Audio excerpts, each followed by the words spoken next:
Hello everyone. तो आज से हम लोग रिवीजन स्टार्ट करेंगे, ठीक ना। तो शुरुआत हम क्लास 11th के टॉपिक से करेंगे और फिर हम लोग धीरे धीरे कंप्लीट सिलेबस कवर करेंगे, ठीक है। तो जो भी जेई या नीट का सिलेबस है वो कंप्लीट सिलेबस हम लोग इस रिवीजन क्लासेज में कवर अप करने का कोशिश करेंगे। एक चीज़ सब लोग ध्यान रखना, अगर चाहते हो कि रिवीजन फ्रूटफुल हो, ठीक ना, रिवीजन से सबको फ़ायदा हो, रिवीजन में जो भी हम करवाएं वो सबको समझ में आए, तो एक चीज़ तुम लोग सब ध्यान रखना कि डिटेल्ड डे वाइज प्लान हम तुम लोग को भेजे हुए हैं, उसी प्लान को हम स्ट्रिक्टली फॉलो करेंगे। तो जो टॉपिक जिस क्लास में होना है रिवीजन, उस टॉपिक को पहले तुम लोग अपने लेवल पे अच्छे से रिवाइज करके प्रिपेयर करके ही ये रिवीजन क्लास करना। क्योंकि देखो होगा क्या कि कोई भी टॉपिक का पूरा थ्योरी पहले बताना, सारा कॉन्सेप्ट पहले बताना, ये रिवीजन में पॉसिबल नहीं है। तो रिवीजन में मेन ये होगा कि तुम तैयार होके आओगे, तब हम क्वेश्चंस करवाएंगे। जहां लगेगा तो हम रिलेवेंट थ्योरी भी बता देंगे, लेकिन वो शॉर्ट में हो सकता है, ठीक ना।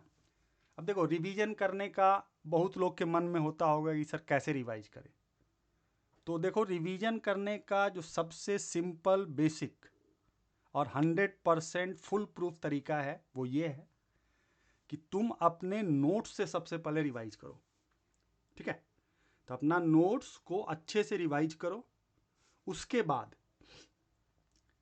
प्रीवियस ईयर का जेई मेन का क्वेश्चन बैंक, या प्रीवियस ईयर का जेई एडवांस का क्वेश्चन बैंक, या प्रीवियस ईयर का नीट का क्वेश्चन बैंक, उसको फिर डायरेक्ट बनाना शुरू करो।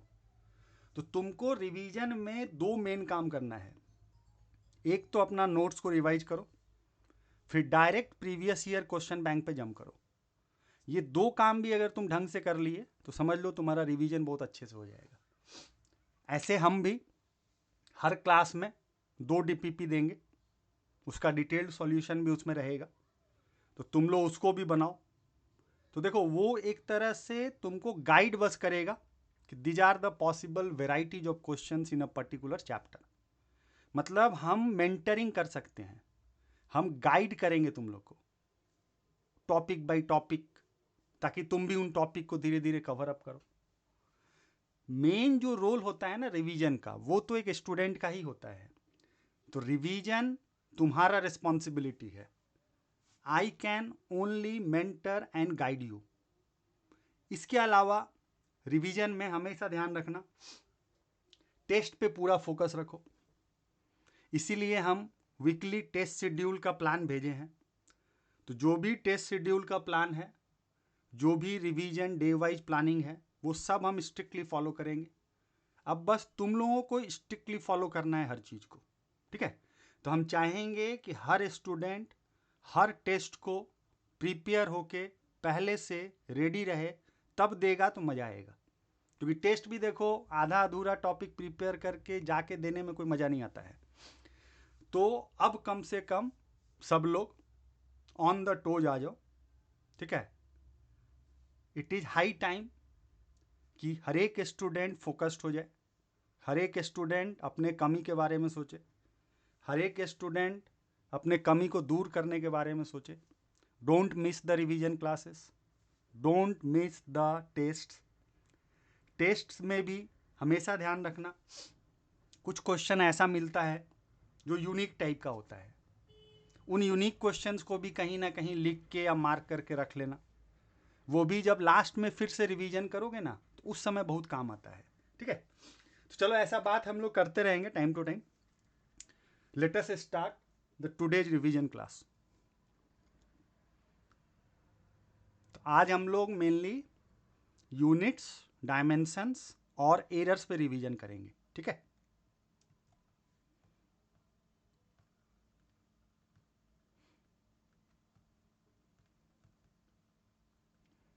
तो this is the question that we have. इसको कॉपी करो, फिर हम इसको सॉल्व करते हैं।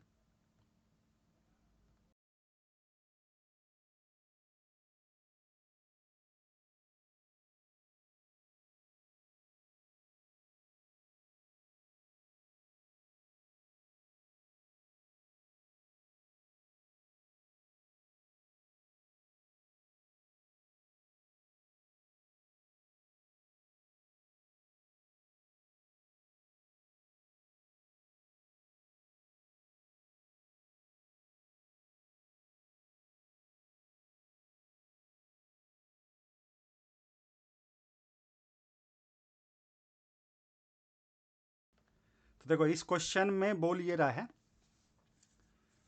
कि पी क्यू और आर तीन डायमेंशनली डिफरेंट फिजिकल क्वांटिटीज है। मतलब इसको देखो हम ऐसे सोच सकते हैं, जैसे मान लो P मान लेते हैं मास, P मान लेते हैं मास, ठीक है। Q मान लेते हैं एक्सिलरेशन और R मान लेते हैं फोर्स। ऐसे सोचो, P Q R तीन डिफरेंट फिजिकल क्वांटिटीज है।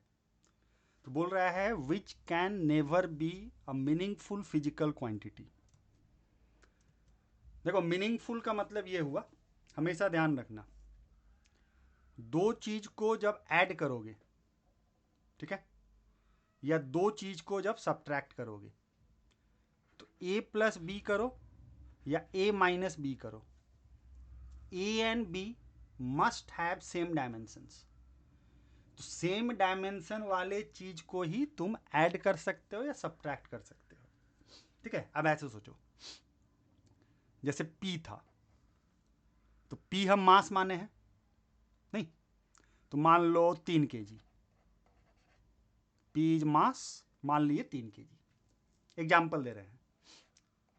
Q हम लोग माने एक्सिलरेशन, मान लो 2 मीटर पर सेकेंड स्क्वायर। R हम माने हैं फोर्स, तो मान लो R हम ले लिए 4 न्यूटन, ठीक है। तो ध्यान से देखो, ये पूरा चीज बेसिकली क्या हो गया, ये पूरा चीज, तो देखो ये आएगा 6 kg मीटर पर सेकेंड स्क्वायर माइनस 4 न्यूटन। और अगर ध्यान से देखो तो kg मीटर पर सेकेंड स्क्वायर भी न्यूटन ही होता है। मतलब ये हो गया 6 न्यूटन माइनस 4 न्यूटन। तो यही देखो हम बोल रहे थे, दो क्वांटिटी सब्ट्रैक्ट तभी हो सकता है जब दोनों का डायमेंशन सेम हो। तो this can be a meaningful quantity, ठीक है। तो दिस इज पॉसिबल। उसी तरह चलो ट्राई करते हैं। मान लो यहां P है 3 kg, ठीक है, Q है 2 मीटर पर सेकेंड स्क्वायर और R है 4 न्यूटन। तो देखो ये पूरा चीज क्या हो गया, ये पूरा, तो ये हो गया 6 kg मीटर सेकेंड पर second square divided by 4 Newton. इसको ध्यान से देखो तो न्यूमरेटर भी न्यूटन ही है, न्यूमरेटर भी न्यूटन ही है।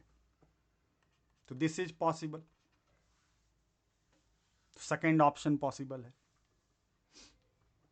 थर्ड ऑप्शन पे आते हैं। तो P को डाल दो 3 kg, ठीक है, Q को डाल दो 2 मीटर पर सेकेंड स्क्वायर।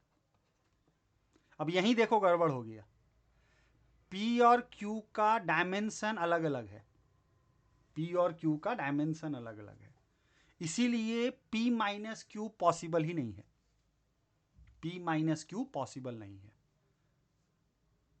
तो कहने का मतलब यह है, इन एडिशन और subtraction both must have same dimensions. तो जो तीसरा वाला ऑप्शन है, that can never be a meaningful quantity, ठीक है। चौथा पे आओ। तो चौथा को देखो ऐसे सोचते हैं, तो इस चीज को हम लोग लिख लेते हैं ऐसे, P by Q minus Q by R, P by Q minus Q by are,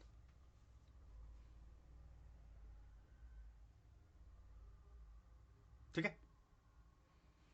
अब P बाई क्यू का डायमेंशन और Q बाई आर का डायमेंशन सेम होना चाहिए, तभी जाके ये difference will be a meaningful quantity,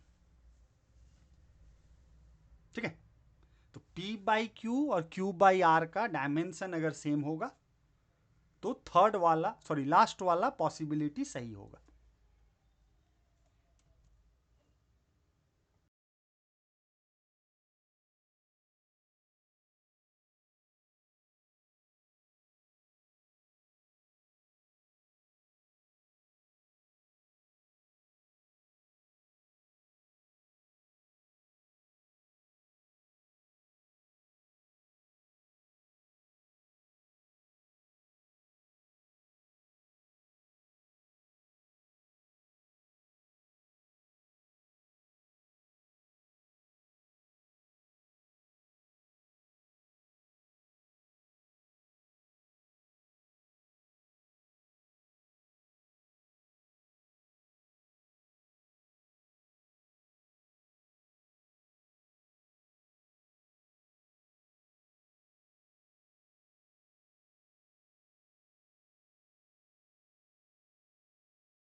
ठीक है, आता है। तो P बाई क्यू और Q बाई आर का डायमेंशन सेम हो सकता है। ठीक है, P बाई क्यू और Q बाई आर का डायमेंशन सेम हो सकता है। तो इसका डायमेंशन और इसका dimension can be same, can have same dimensions. तो वो सेट करना होगा वैसा। जरूरी नहीं है कि P को मास ही लेना है, जरूरी नहीं है कि Q को एक्सेलरेशन ही लेना है, जरूरी नहीं है कि R को फोर्स ही लेना है।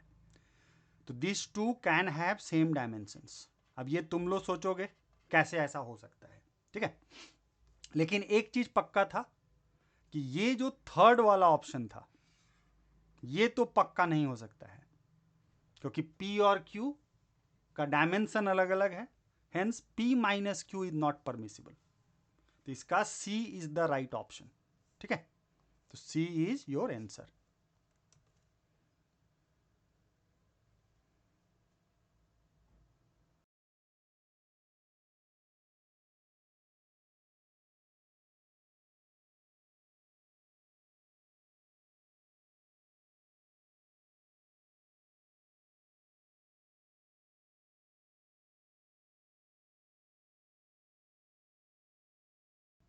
सब लोग साथ में ही क्वेश्चन को भी और सॉल्यूशन को भी कॉपी करते जाना, क्योंकि देखो होता क्या है ना, बहुत बार जब हर लेक्चर में बोलेंगे स्क्रीनशॉट ले लो तो वो स्क्रीनशॉट ही रह जाता है, और जब तुम अपने कॉपी पे चीज़ लिखोगे ना तो वो ज़्यादा दिन तक दिमाग में रिटेन होता है।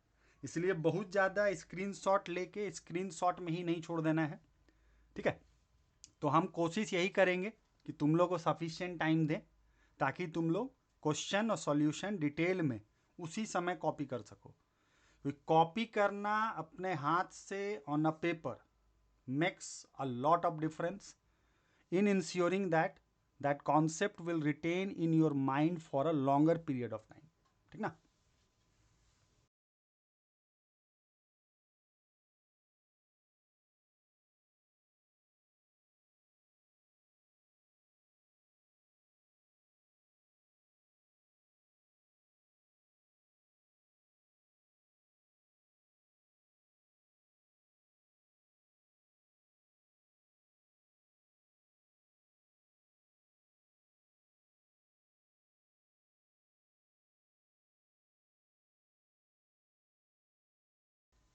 ठीक है, चलो नेक्स्ट क्वेश्चन पे आते हैं।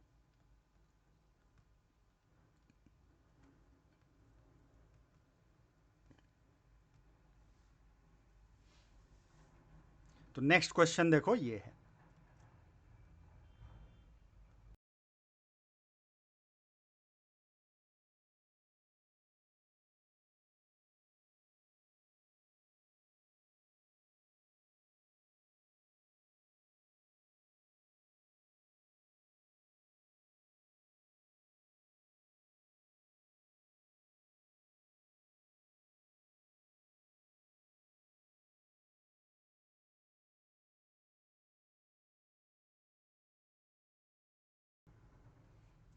इस क्वेश्चन में भी मेन कॉन्सेप्ट वही है कि दो चीज को जब सब्ट्रैक्ट करते हैं तो दोनों का डायमेंशन सेम होना चाहिए।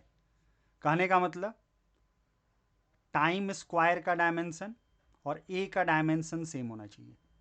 ठीक है, तो टाइम स्क्वायर का डायमेंशन क्या होगा, टी स्क्वायर, मतलब ए का भी डायमेंशन टी स्क्वायर होना चाहिए।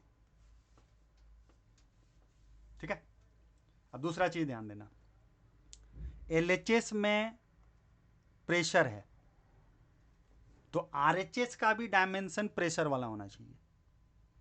तो एलएचएस में जो डायमेंशन होगा आरएचएस में भी वही डायमेंशन होना चाहिए। ठीक है, अब प्रेशर का डायमेंशन सोचो, प्रेशर का फोर्स पर यूनिट एरिया से, तो फोर्स का होता है M L T minus two, area का होता है एल स्क्वायर। ठीक है, तो एल एच एस का डायमेंशन ये हुआ। अब आर एच एस का डायमेंशन देखो, तो न्यूमरेटर का डायमेंशन है टी स्क्वायर। ठीक है, अब डिनोमिनेटर में लिख दो बी का डायमेंशन इंटू एक्स का डायमेंशन, और एक्स बेसिकली क्या है, डिस्टेंस, तो ये एल हो गया। तो यहां से सॉल्व करके तुम बी का डायमेंशन निकाल सकता है, बी का। तो देखो ये कितना हो गया, टी का पावर 4 एम का पावर -1, ये आया बी का डायमेंशन।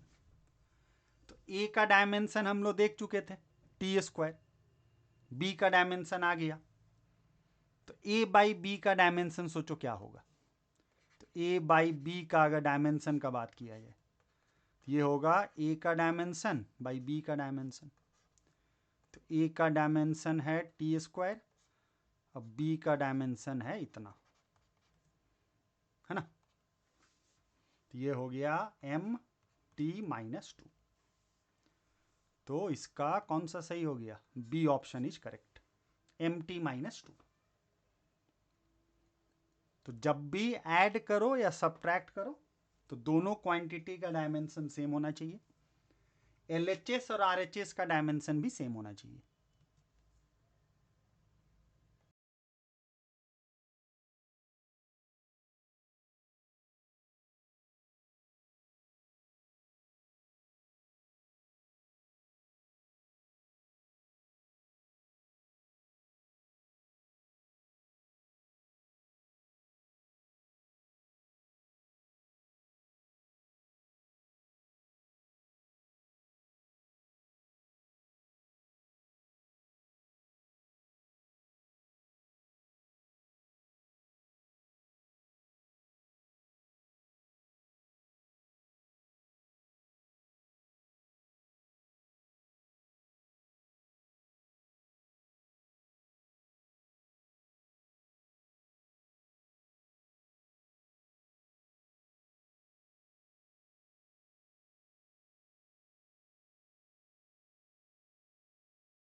ठीक है, कॉपी हो गया होगा।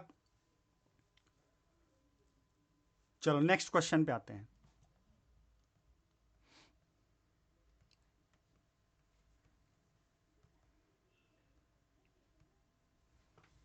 So this is the next question we have.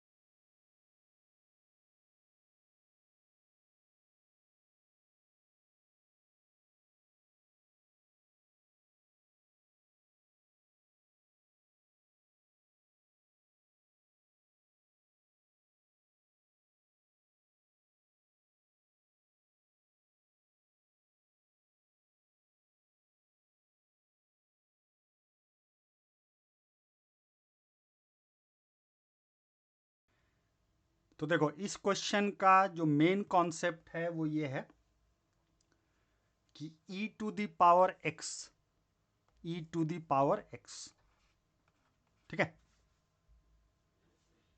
इसमें x का डायमेंशन नहीं होता है। तो दो बात ध्यान में रखना, x इज डायमेंशनलेस, और दूसरा ये भी ध्यान में रखना e to the power x भी डायमेंशनलेस होता है। तो x तो डायमेंशनलेस होता ही है, e to the power x भी डायमेंशनलेस होता है। ऐसा देखो और भी कुछ फंक्शंस होता है, जैसे log x, ठीक है, sin x, cos x, जितना भी ट्रिगोनोमेट्रिक रेशियोज है, जितना भी ट्रिगोनोमेट्रिक रेशियोज है, या लॉग फंक्शन है, या एक्सपोनेंशियल फंक्शन है, तो इसमें ध्यान रखना ना ये डायमेंशन वाला होता है और ना ही ये डायमेंशन वाला होता है। उसी तरह से सारे ट्रिगोनोमेट्रिक रेशियो में x इज डायमेंशनलेस, और trigonometric ratio in itself is also dimensionless. ठीक, तब इसी कॉन्सेप्ट को लगाते हैं।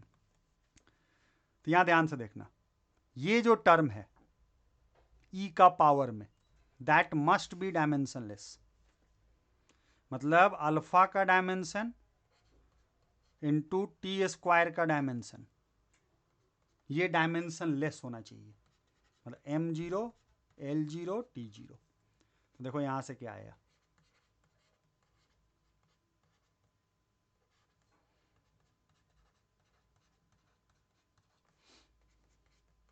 तो अल्फा का डायमेंशन हो गया t का पावर -2, अल्फा का डायमेंशन इज t का पावर -2, ठीक है। अब क्वेश्चन देखो क्या पूछा था, द कांस्टेंट अल्फा इज, तो अल्फा का डायमेंशन है t का पावर -2, तो हैज डायमेंशन t का power -2।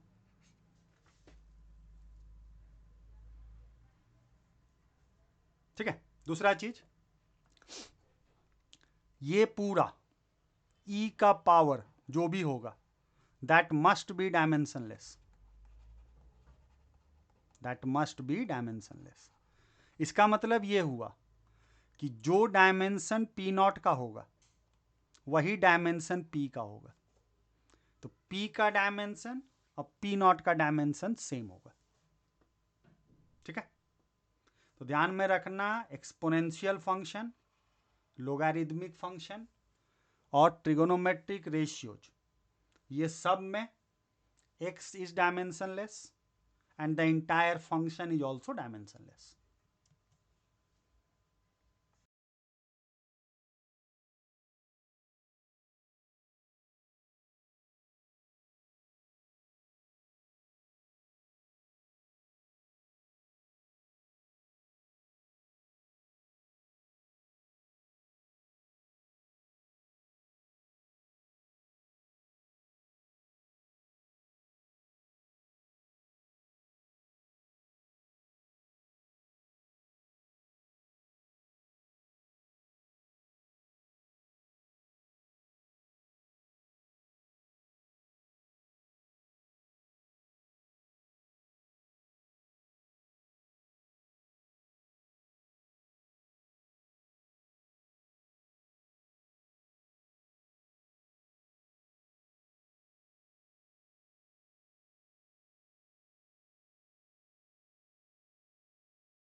Okay then, so let's take another question.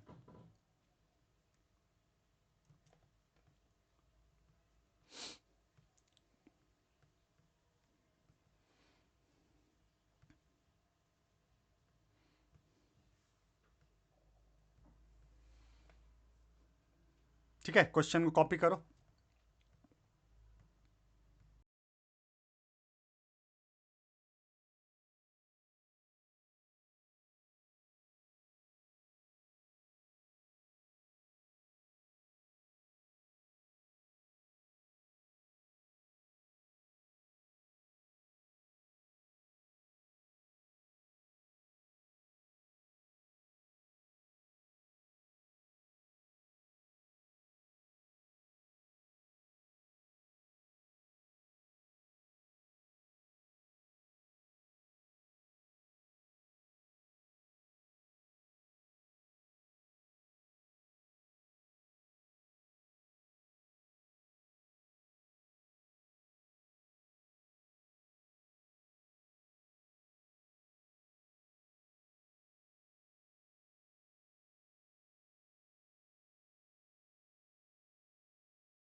तो इसमें देखो बोला है V is volume.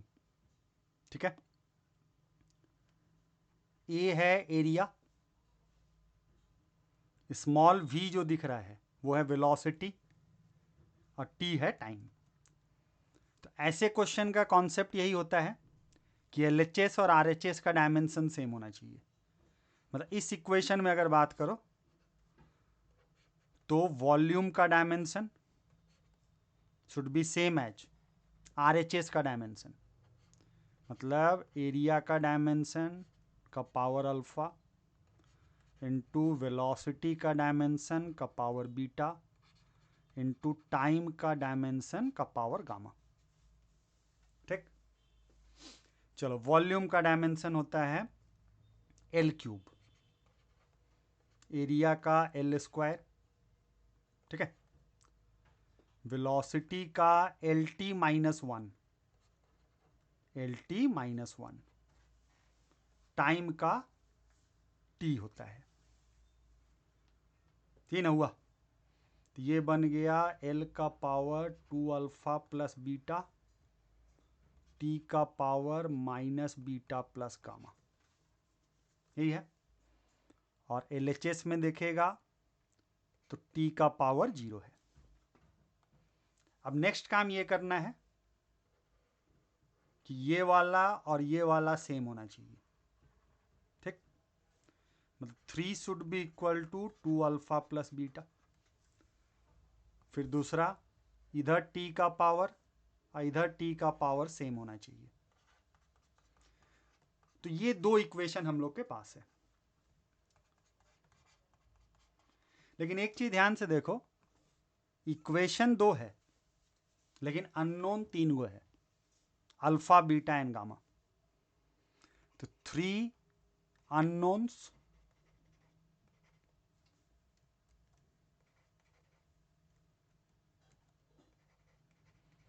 And 2 equations. इसका मतलब यह हुआ कि एग्जैक्ट वैल्यू अल्फा बीटा और गामा का तो तुम नहीं निकाल सकते हो. Exact value alpha beta gamma का नहीं आ सकता है. लेकिन ये ध्यान में रखना, ये होना चाहिए गामा इक्वल टू बीटा. तो देखो ये भी पॉसिबल है, ये भी पॉसिबल है. Gamma equal to beta is a must. Exact value we cannot calculate. तो A and B are two possible correct options.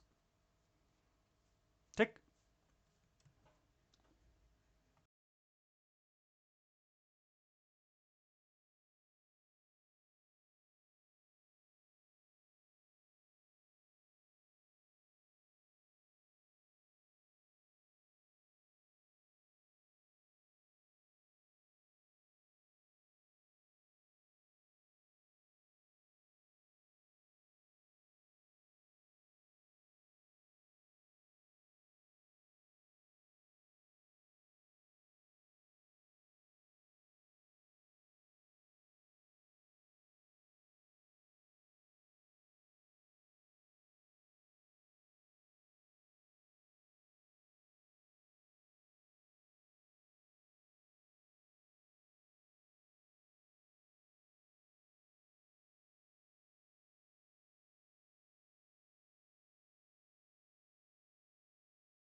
ठीक है, फिर कॉपी कर लिए होगे सब लोग। चलो नेक्स्ट क्वेश्चन पे आते हैं।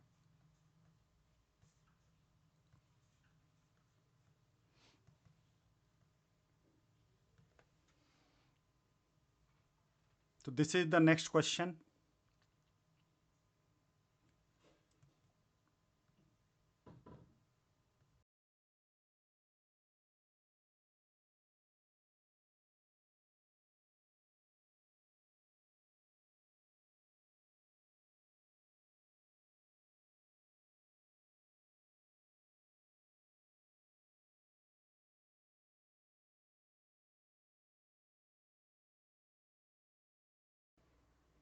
इसमें बोला है कि ग्रेविटेशनल कांस्टेंट का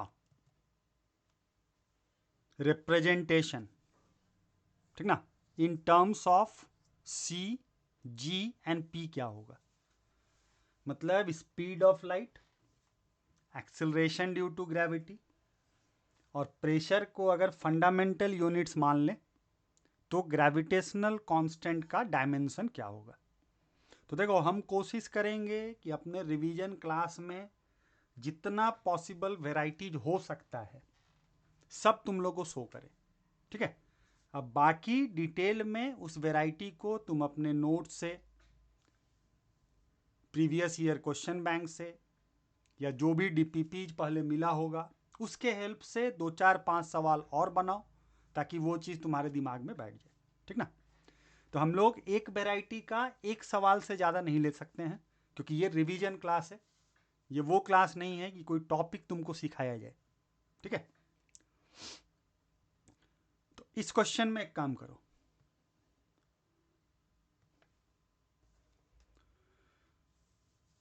तो इसमें लिख लो let G is proportional to C का पावर अल्फा, जी का पावर बीटा और प्रेशर का पावर गामा, ठीक है। अब जी का डायमेंशन और आरएचएस का डायमेंशन सेम होना चाहिए,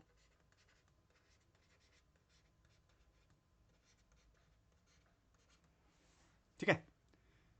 जी याद करो ग्रेविटेशनल कांस्टेंट होता है, उसको यहां से सोच सकते हो यूनिवर्सल लॉ ऑफ ग्रेविटेशन से। तो इसका डायमेंशन है mL/t-2, ये हो गया m, ये हो गया L²। तो यहां से देखो g का डायमेंशन निकल जाएगा, तो वो कितना आ गया m-1 L³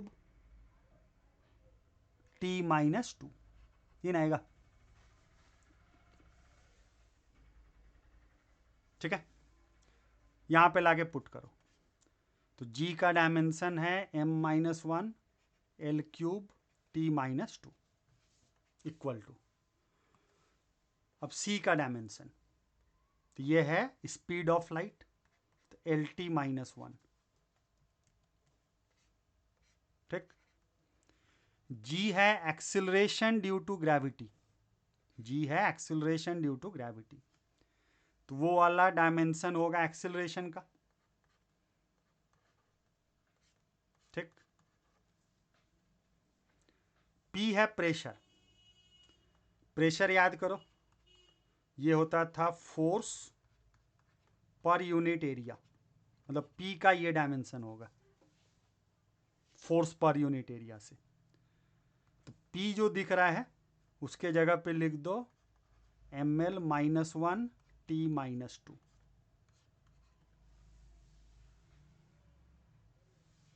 ठीक। अब इसको सिंप्लीफाई करो,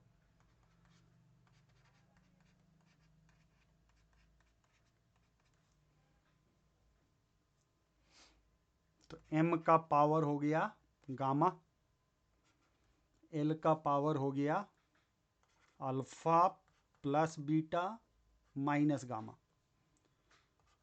और t का पावर हो गया माइनस अल्फा -2 बीटा -2 गामा, ठीक है। तक अब नेक्स्ट हम लोग करेंगे कि equate the powers of m, तो गामा आ गया -1। फिर equate the power of l, तो ये हो गया alpha plus beta minus gamma equal to 3। फिर lastly equate the power of t, ये आएगा -alpha -2 beta -2 gamma equal to -2। ठीक, अब लास्ट में हम लोग इन तीनों इक्वेशंस को सॉल्व करेंगे। तो सॉल्विंग वाला पार्ट में हम बहुत ज़्यादा टाइम वेस्ट नहीं करेंगे, वो तुम लोग करके देख लेना। ठीक है, आंसर इसका दिया हुआ है बी, तो B is the correct option. B अगर करेक्ट है तो इसका मतलब हुआ कि अल्फा 0 आना चाहिए, बीटा 2 आना चाहिए और गामा -1 आना चाहिए। ठीक है,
हो गया कॉपी। चलो नेक्स्ट क्वेश्चन पे आते हैं।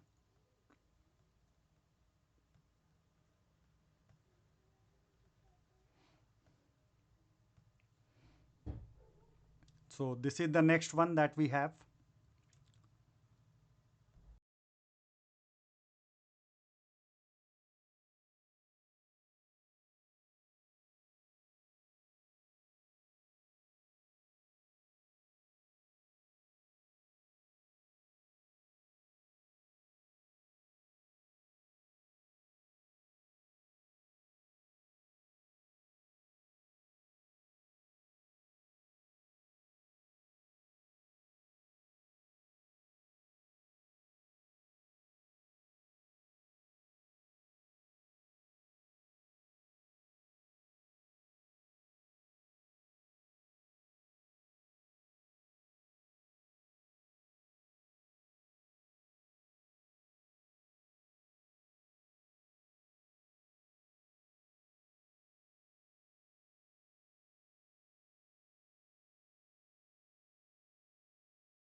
इसमें बोल रहा है कि एक नया यूनिट डिफाइन किया है, जैसे new unit of time is equivalent to 10 second. ये लाइन देखो, ठीक है। तो इसको ऐसे सोचो कि न्यू यूनिट ऑफ टाइम जो है that is equal to 10 second. तो मान लेते हैं second dash is new unit of time, second dash is new unit of time. तो ये एक्चुअली में 10 सेकेंड के बराबर है। तो सोचो यहाँ 1 second is equivalent to new unit of time divided by 10, ठीक है। सिमिलरली इस लाइन से सोचो, ये जो बोला है new unit of mass is 5 kg, मतलब ये हुआ कि अगर kg dash is new unit of mass तो 1 kg डैश इज 5 kg। तो इससे आ गया कि 1 kg जो है वो new unit of mass divided by 5 है, ठीक है। फिर लास्ट में देखो ये जो दिया है 1 new unit of length is 20 metre. तो इसको ऐसे सोचो, मान लो metre dash is new unit of length, तो ये बेसिकली है 20 मीटर के बराबर। तो 1 मीटर हो गया 1 मीटर डैश डिवाइडेड बाई 20, ठीक है। तो हम लोग के पास बेसिकली 3 इक्वेशन आ गया है, एक ये वाला,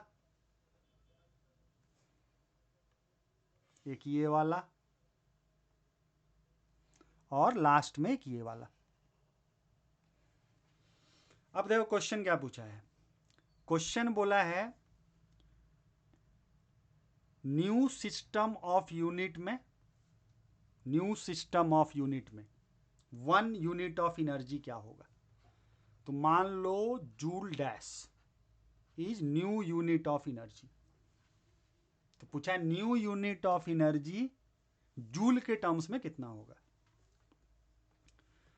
अब याद करो एनर्जी का डायमेंशन, तो हम लोग सोच सकते हैं हाफ mv² से, एनर्जी का डायमेंशन हाफ mv² से, ठीक ना।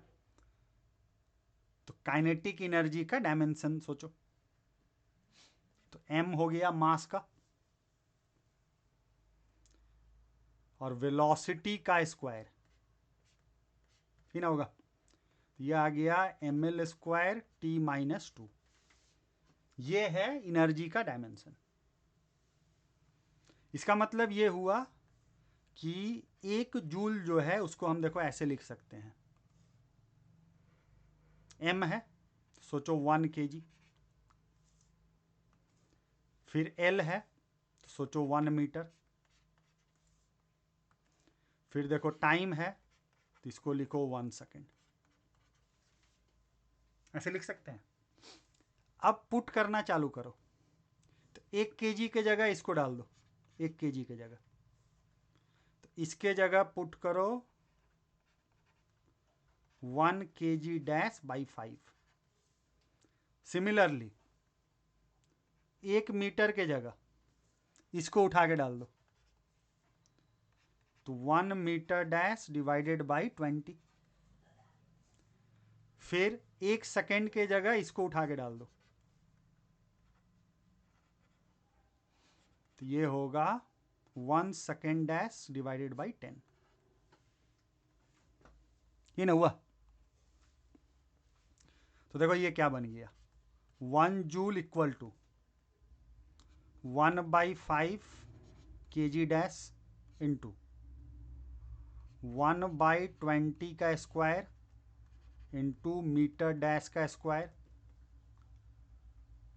फिर 1/10 का पावर -2 और फिर सेकेंड डैश का पावर -2, यही बना। तो ये देखो हो गया 1 joule equal to 1 joule equal to, अब इसको सिंप्लीफाई कर लो, तो यह आएगा 1/20 kg डैश मीटर डैश का स्क्वायर फिर सेकेंड डैश का पावर -2। और अगर ध्यान से अगर देखो तो एक चीज यहां पे क्लियर दिख रहा है, ये जो तुम लिखा ना, यही होगा new unit of joule, new unit of energy. नहीं, जैसे यहां पे अगर हम केजी डैश कर देते, इसको मीटर डैश कर देते, इसको सेकेंड डैश कर देते, तो ये भी जूल डैश हो जाता। मतलब ये बेसिकली जो है ना, this is one new unit of energy.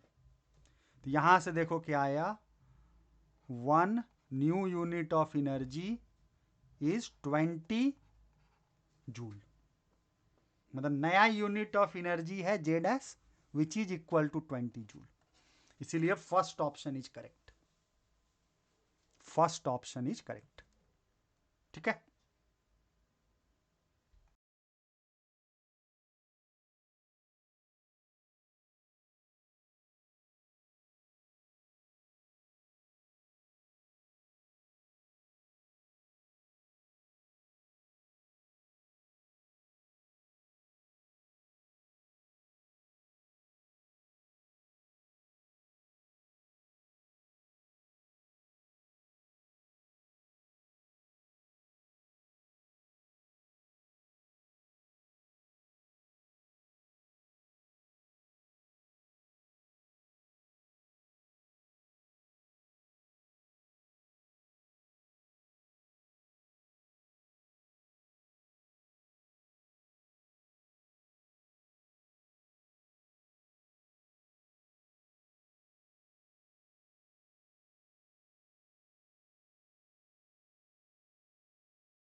ठीक है, कोई डाउट नहीं है ना। चलो नेक्स्ट क्वेश्चन पे आते हैं।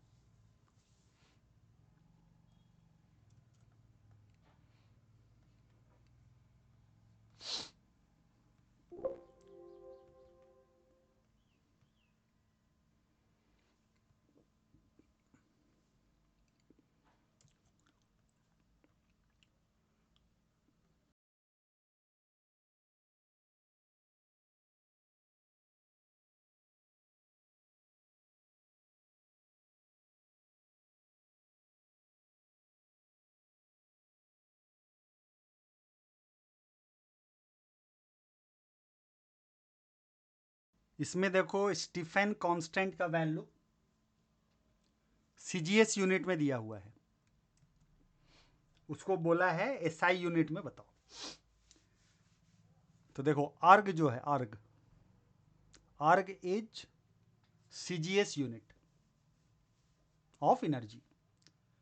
अब कुछ कुछ बात ध्यान में रखना, जैसे 1 न्यूटन में 10⁵ डाइन, 1 जूल में 10⁷ अर्ग। और भी होता है, जैसे 1 कूलम में 3 × 10⁹ स्टैट कूलम। और स्टैट कूलम को ही ईएसयू भी बोला जाता है, ईएसयू,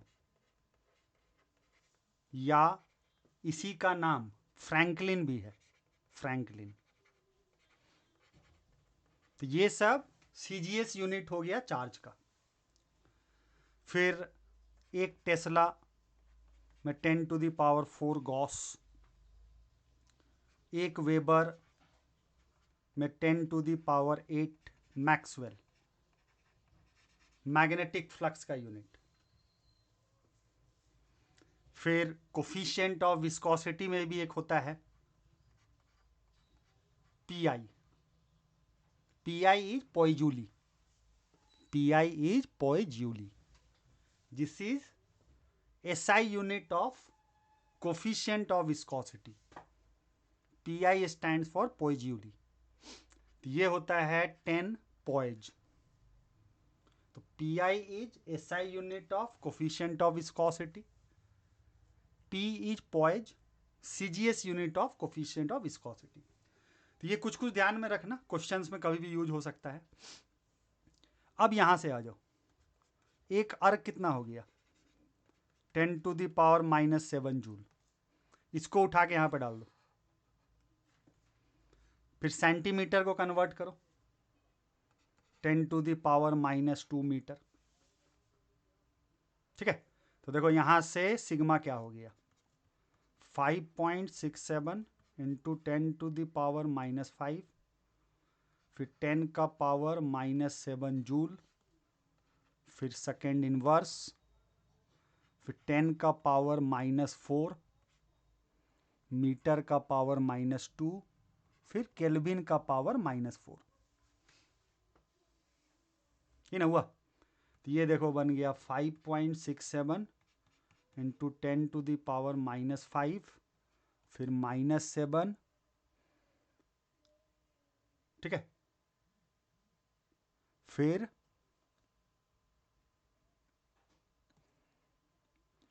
ये देखना ये +4 हो जाएगा, +4, क्योंकि यहां पे -2 है, उस पे पावर -2, ठीक ना, तो ये +4 हो जाएगा। तो ये हो गया +4, तो ये हो गया जूल, सेकेंड इनवर्स, मीटर का पावर -2, केल्विन का power -4।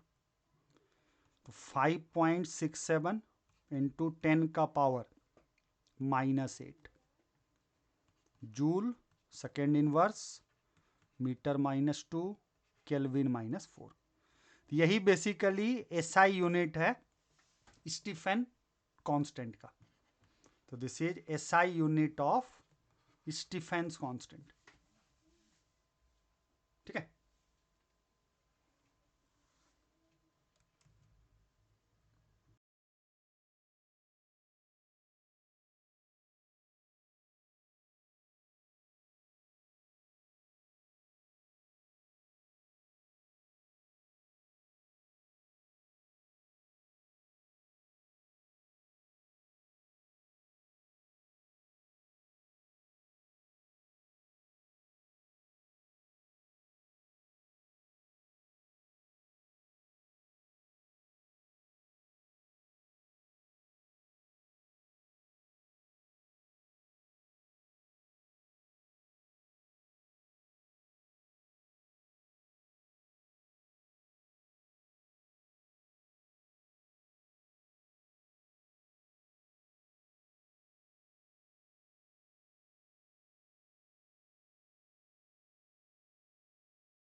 copy done. So let us proceed further.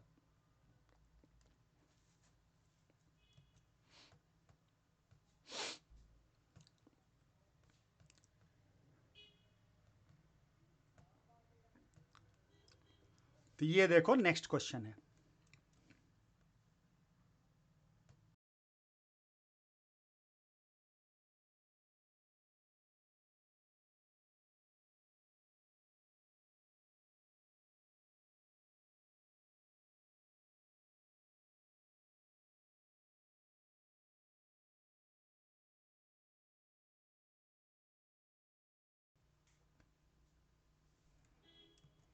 तो इसमें बोल रहा है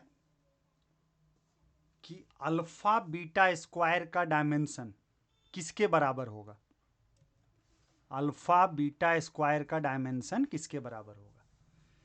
ठीक है, तो सबसे पहले तो इस पे आ जाओ। Beta into time must be dimensionless. तो beta into time must be dimensionless. ठीक,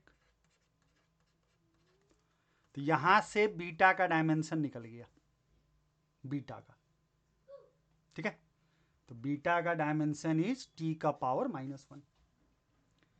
फिर दूसरा चीज हम ये भी बताए थे कि साइन डायमेंशनलेस होता है। साइन इज डायमेंशनलेस, मतलब ये हुआ कि जो डायमेंशन फोर्स का होगा वही dimension alpha into V square का होगा।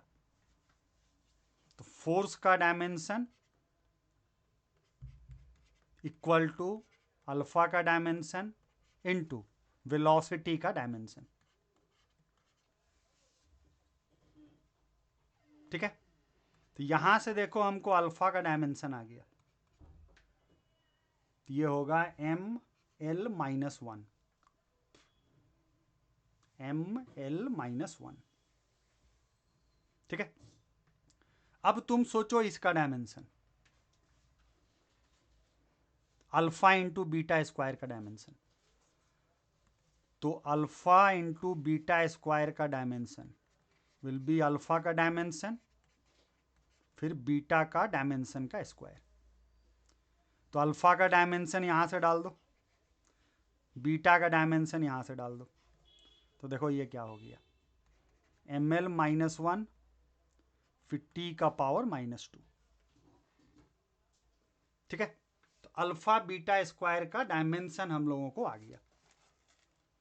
अब पूछ रहा है कि उन चारों ऑप्शन में किसका डायमेंशन अल्फा बीटा स्क्वायर के डायमेंशन के बराबर है।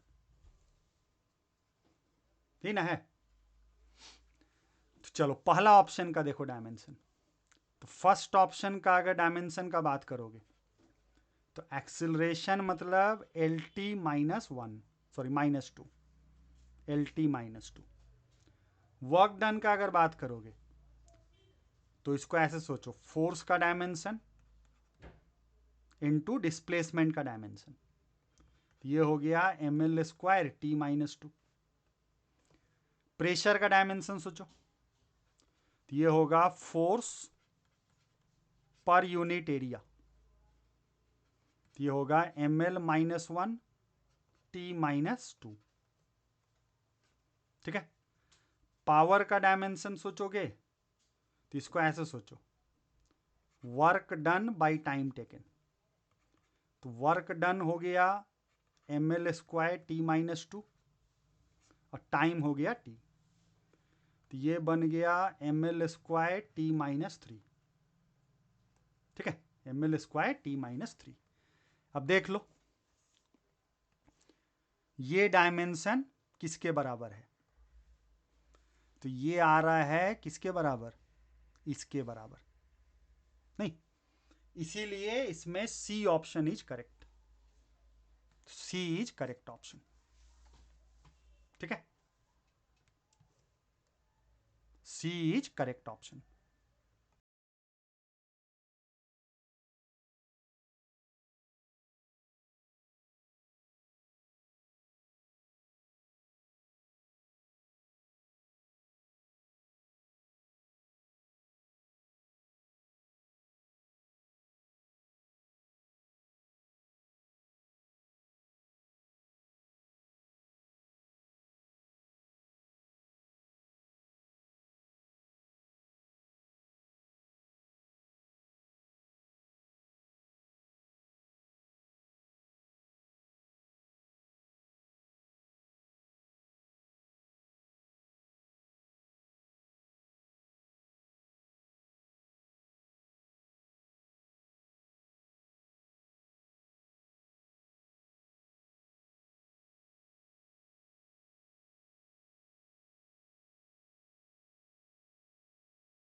चलो नेक्स्ट क्वेश्चन पे आते हैं।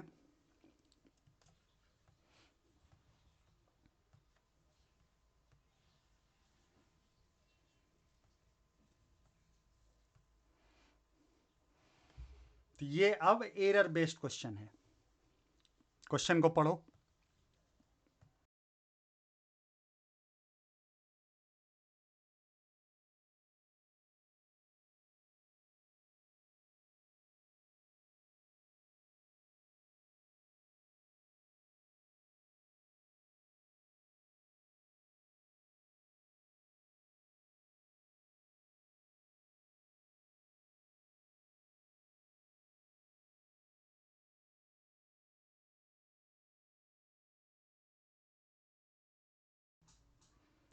देखो एरर्स में कुछ सिंपल रिलेशन होता है, जैसे y equal to A plus B, Y equal to A minus B, Y equal to product of A and B, division of A and B.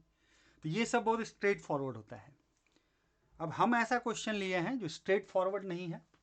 It requires a different approach to generate a formula for calculation of error. ठीक है, तो इसका formula पहले से पता नहीं रहता है। तो देखो सम हो, डिफरेंस हो, प्रोडक्ट हो, डिवीजन हो, इसका तो हम लोग जानते हैं, एरर्स में हम लोग सब लोग पढ़े हुए हैं। लेकिन अब जो सामने में आया है ना, साइन स्क्वायर थीटा आ गया है, तो इसका हम लोग पहले से नहीं पढ़ते हैं। तो इसका पहले एरर का फॉर्मूला हम लोग को डिराइव करना होगा। तो देखो कोई भी एरर का फॉर्मूला का डेरिवेशन डेरिवेटिव के हेल्प से होता है। कहने का मतलब ये हुआ कि देखो इसमें बोला है परसेंटेज एरर इन एंगल। तो एक काम करो, यहां से पहले लिखो थीटा। थीटा सोचो क्या होगा, तो ये होगा sine inverse root of I by I nought, ये ना होगा। अब इसको डिफ्रेंशिएट करते हैं, मतलब डी थीटा निकालते हैं, डी थीटा। तो डी थीटा निकालोगे तो देखो क्या आएगा, साइन इनवर्स का डेरिवेटिव सब लोग ध्यान में रखना, पता भी होगा, D by D x of sine inverse x, ये होता है 1/√अंडर 1 माइनस एक्स स्क्वायर। तो this is the basic formula of derivative, जिसको हम यहां पे यूज करेंगे। तो डी थीटा कितना हो गया, तो साइन इनवर्स का डेरिवेटिव, तो 1/√अंडर 1 minus I by I not. ठीक है, फिर रूट का डेरिवेटिव, तो 1/2 आई बाई आई नॉट का पावर 1/2 माइनस 1। फिर आई बाई आई नॉट का डेरिवेटिव, तो वो होगा 1/आई नॉट, फिर इधर हो जाएगा डी आई। ठीक है, तो यहां से देखो हम लोग को डी थीटा कितना आ रहा है, डी थीटा, डी थीटा। तो डी थीटा अगर यहां से देखोगे तो ये हो गया √आई0 बाई, चेक करते रहना कैलकुलेशन,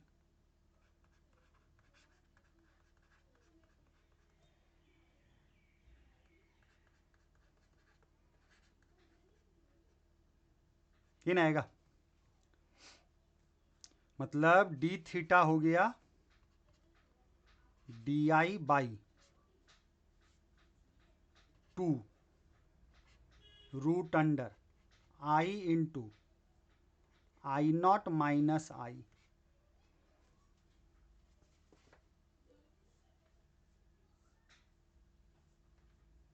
होगा, ठीक है। अब देखो हमको क्या बोला है, परसेंटेज एरर इन एंगल, तो हम लोग निकालते हैं D theta by theta. This is fractional error in calculation of angle. इसी को 100 से मल्टीप्लाई करोगे ना, तो तुमको परसेंटेज एरर इन थीटा आ जाएगा। तो डी थीटा के जगह ये वाला एक्सप्रेशन उठा के पुट कर दो, तो ये होगा डी आई बाई 2 रूट ठीक है, और थीटा भी डिनोमिनेटर में है। तो ये आया fractional error in calculation of angle theta.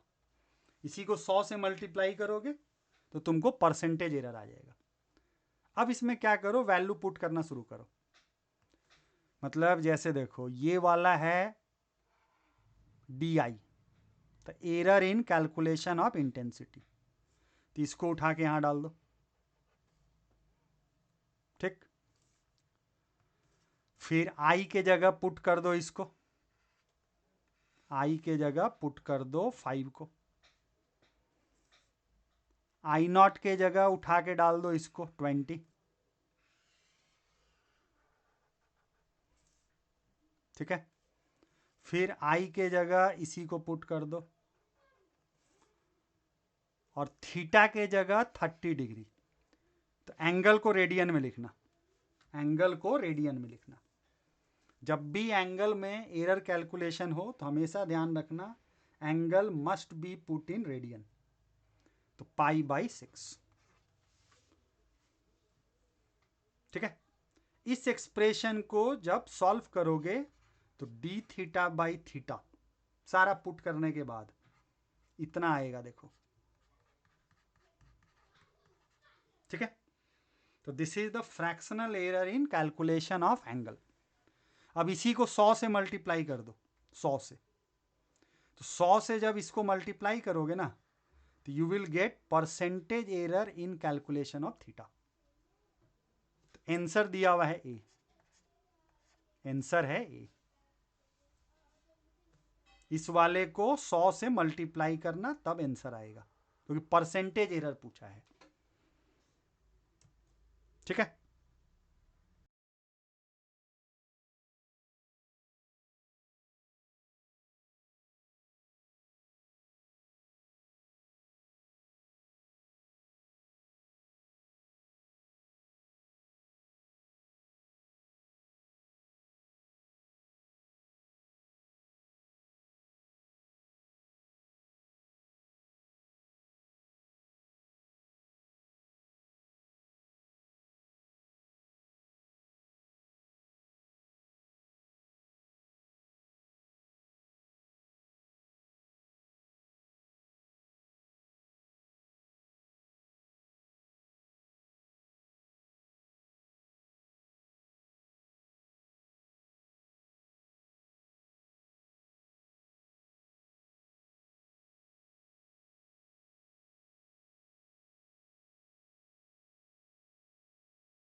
ध्यान रखना एरर कैलकुलेशन में अगर sine, cos, sine square, cos cube, E का power X, log X, E का पावर माइनस एक्स, इस टाइप का कभी भी आएगा तो डिफ्रेंशिएट कर लेना उस टर्म को जिसमें तुमको एरर निकालना है।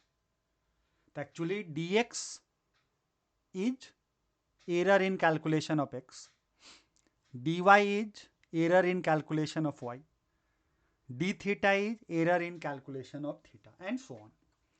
चलो नेक्स्ट क्वेश्चन पे आते हैं।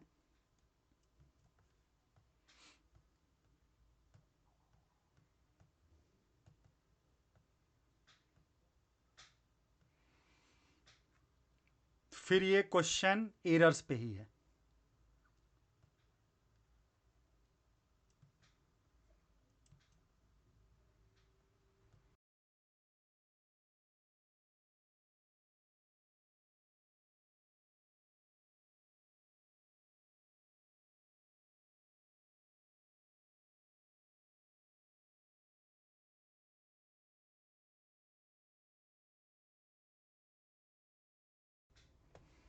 देखो सर्ल्स एक्सपेरिमेंट बेसिकली लैब में सब लोग करते हो।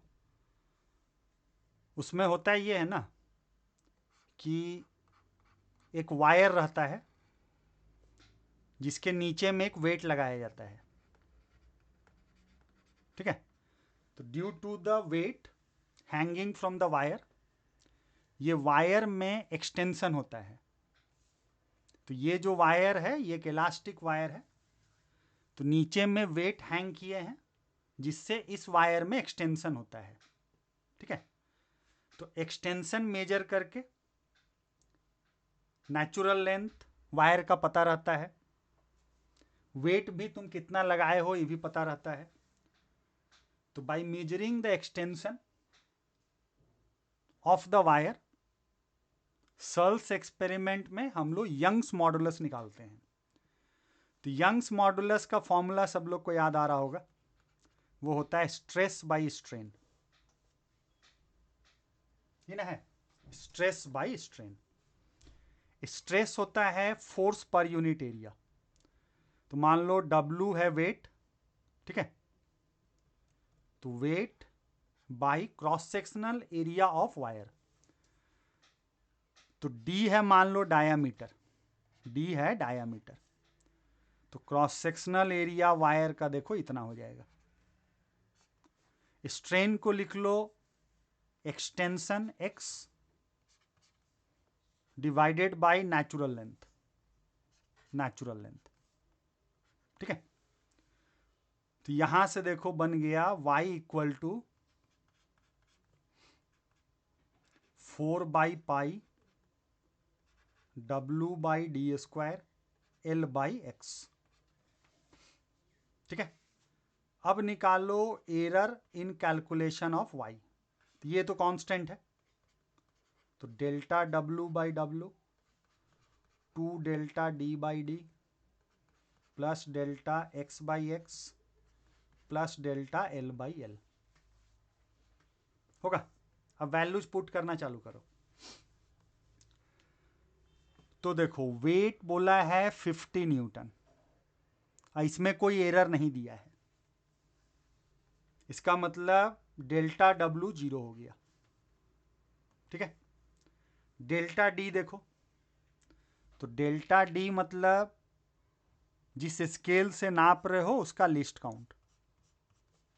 तो डेल्टा D के जगह पे डाल दो 0.001 सेंटीमीटर, D के जगह पे डाल दो 0.05 सेंटीमीटर, 0.05 सेंटीमीटर।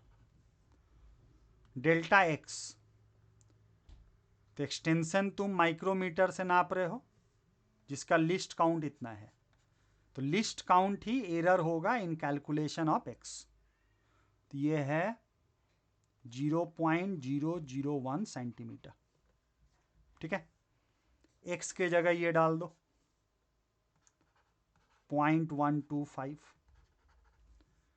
डेल्टा L, तो स्केल से नापे हो जिसका लिस्ट काउंट इतना है, तो डेल्टा L के जगह पुट कर दो 0.1 सेंटीमीटर और L के जगह डाल दो 110 सेंटीमीटर।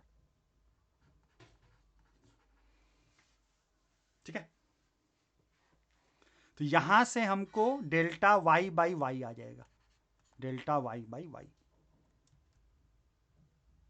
ठीक, तो डेल्टा वाई बाई वाई का वैल्यू सॉल्व करने के बाद इतना आ रहा है। इसका मतलब ये हुआ कि maximum percentage error, maximum percentage error in calculation of Young's modulus is 4.89%, 4.89%। ठीक है, लेकिन ये अभी डेल्टा वाई बाई वाई आया है, हमको डेल्टा वाई निकालना था। तो अब पहले वाई का वैल्यू पता करो।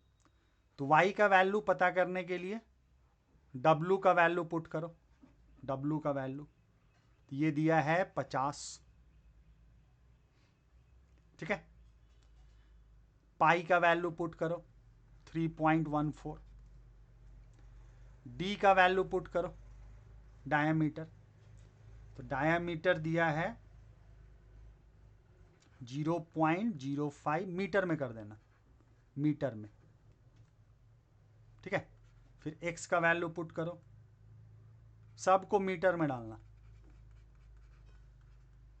फिर एल का वैल्यू पुट करो, सब मीटर में। तो इसको जब सॉल्व करोगे ना तो you will get the value of Young's modulus. ठीक है, सॉल्व करने के बाद ये आएगा। अब इसको उठा के तुम यहां पे डालो तो यहां से निकलेगा डेल्टा वाई, तो यह आएगा 1.09 इंटू 10⁻10। ठीक है, तो क्वेश्चन देखो तुमको क्या पूछा था। तो क्वेश्चन में बोला था कि यंग्स मॉडुलस में एरर है इतना। ठीक है, और हम लोग का आया इतना। तो एक्स का वैल्यू पूछा था, तो एक्स बेसिकली 1.09 हो गया। तो एक्स का वैल्यू इज 1.09। ठीक है,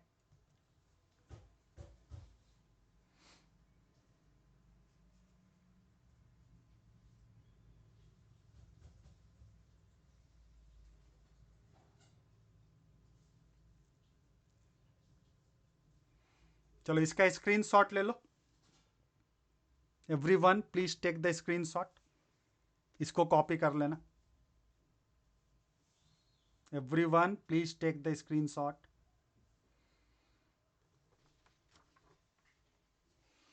चलो नेक्स्ट क्वेश्चन पे आते हैं।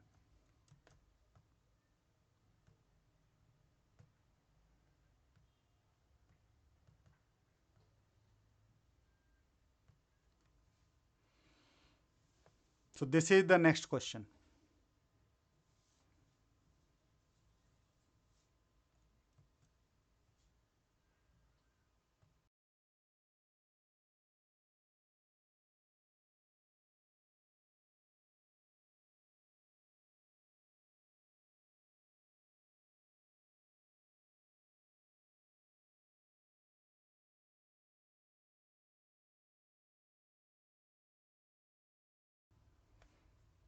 इसको सब लोग अपने लेवल पे खुद से ट्राई करना।